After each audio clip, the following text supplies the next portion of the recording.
everyone, I'm Sarah from Everyday Starlet. Welcome to my channel. And I'm actually going to get kind of personal. I'm going to talk to you about my anxiety and depression story, and I'm going to share with you some of the tips that I have if you are suffering from anxiety or depression, and share with you some of the ways that I got through it. I've actually seen several other videos of people talking about anxiety, depression, things like that. And if you've ever been through it, then you know you can feel so alone when you're going through it. I know I felt extremely alone. And when I started seeing other YouTube videos about people that were going through those things, it made me feel so much less alone. I was like, if I make this video and just one person watching it who's going through something similar to what I went through feels less alone, then it was worth it. I also want to have a disclaimer that I'm not a medical expert, so any of the advice, suggestions, anything that I'm giving you is just my personal story and my personal experience and things that worked for me. I would say the moment that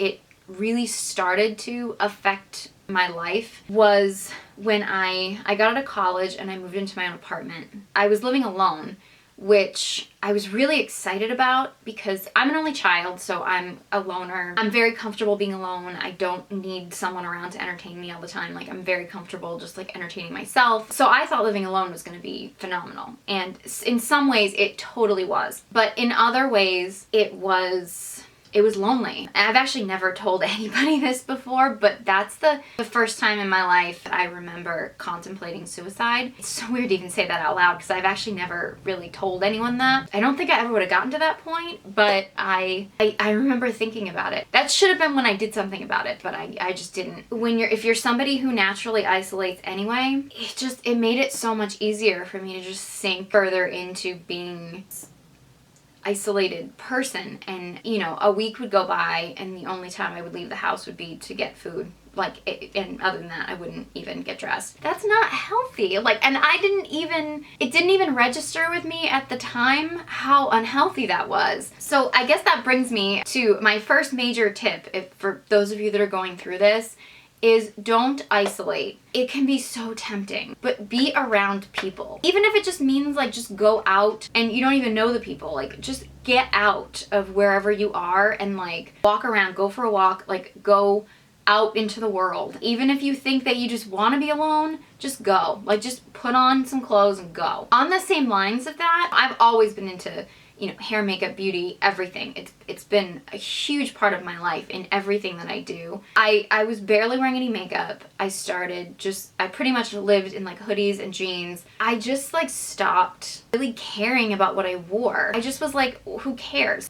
Oh my god. I look back and I'm like, how did I not care? This is me, and how did I not care what I looked like? So that brings me to tip number 2, work on your appearance. And I know that sounds superficial, and I would never ever tell you that you need to look a certain way to impress people, or that you need to look a certain way for other people to love you. I mean, that is not what I'm saying at all. The act of picking out an outfit, the act of getting dressed in something that makes you feel good, the act of, if you're a woman, doing your makeup, the act of doing your hair, even if you're a guy, get a haircut. If you're a woman, get your hair done. The act of doing it for you is so important. It's taking care of yourself. It is so much more than just the superficial act of the beauty on the outside. We look at those things like a beauty routine or the fashion world or just style in general as being very superficial. They're so not. They're so much deeper than that. So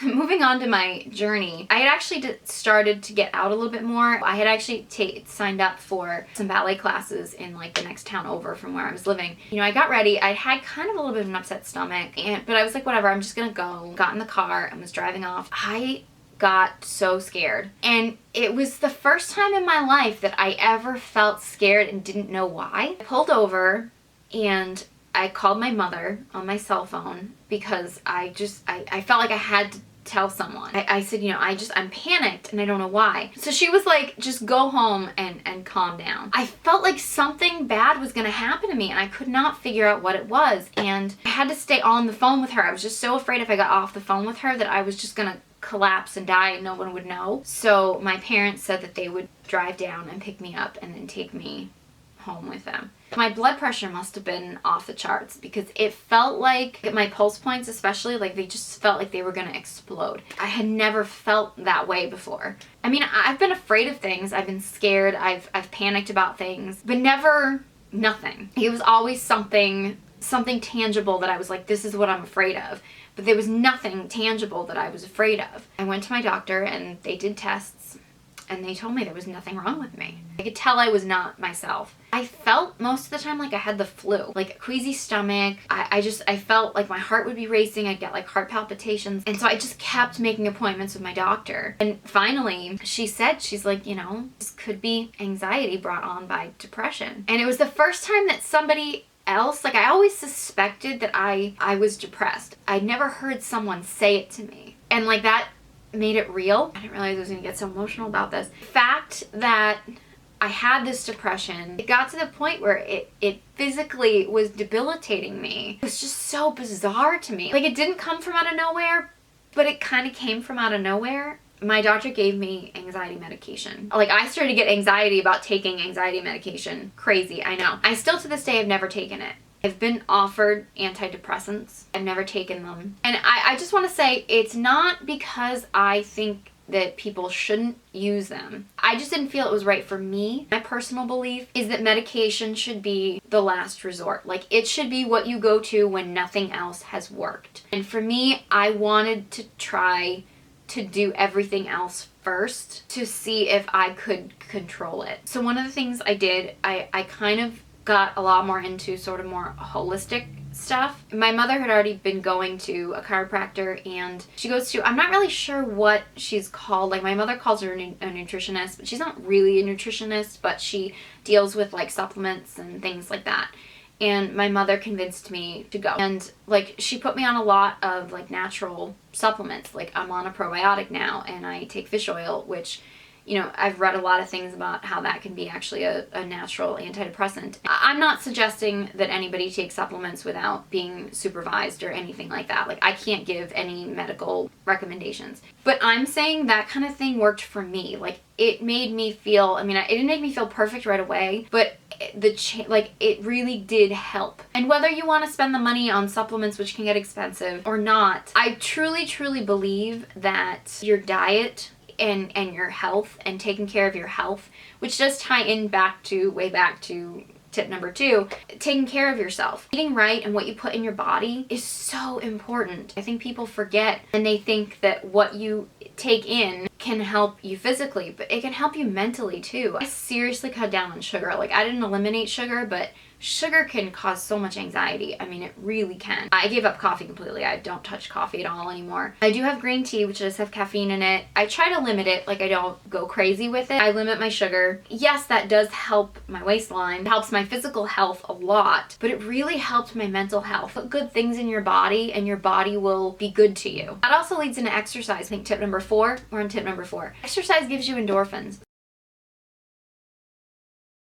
Some kind of like cardiovascular activity, even if it's just going for a walk or going for a run or doing something like that, it's good for your heart, it's good for your lungs, but it's so good for you mentally. So I think it's important to find whatever it is that works for you, because again, exercise gives you that endorphins. It's like happiness. Like exercise is happiness. Like we'll put it that way. I also think it's great to balance it out with yoga.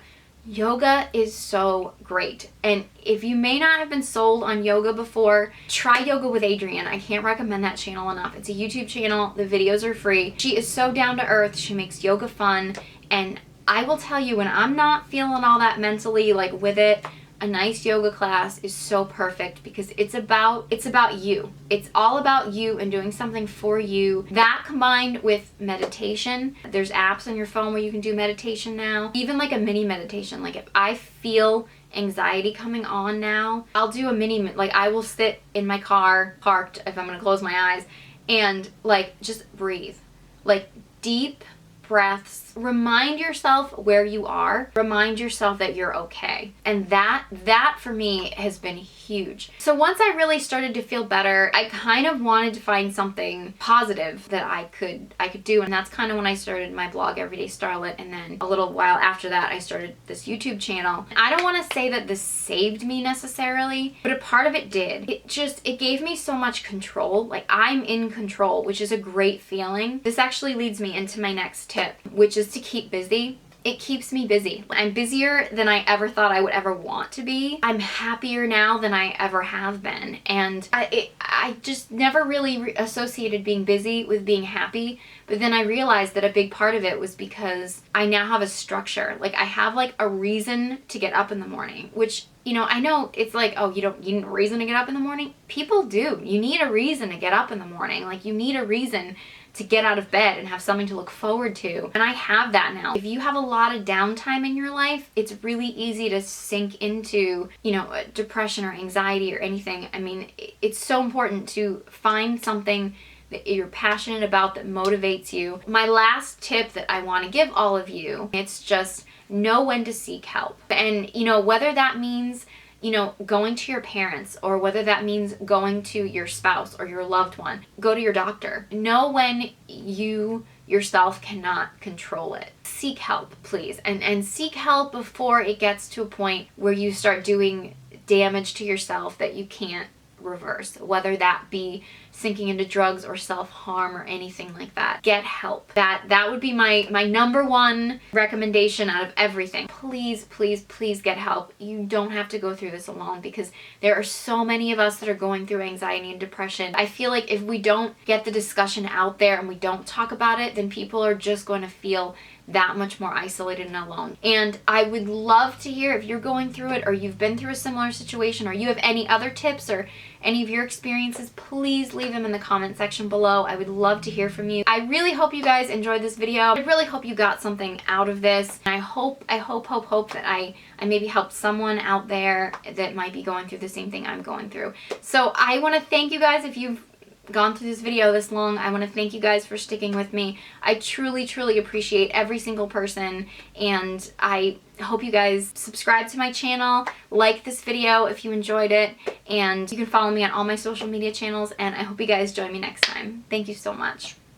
For starters, I'm starting with my Anastasia Beverly Hills Brow Wiz. It's my favorite brow pencil, and I'm going to take the spoolie end and brush my brow hairs upward. Then I'm going to take the pencil end and I'm going to line along the bottom of the brow in little feathery strokes.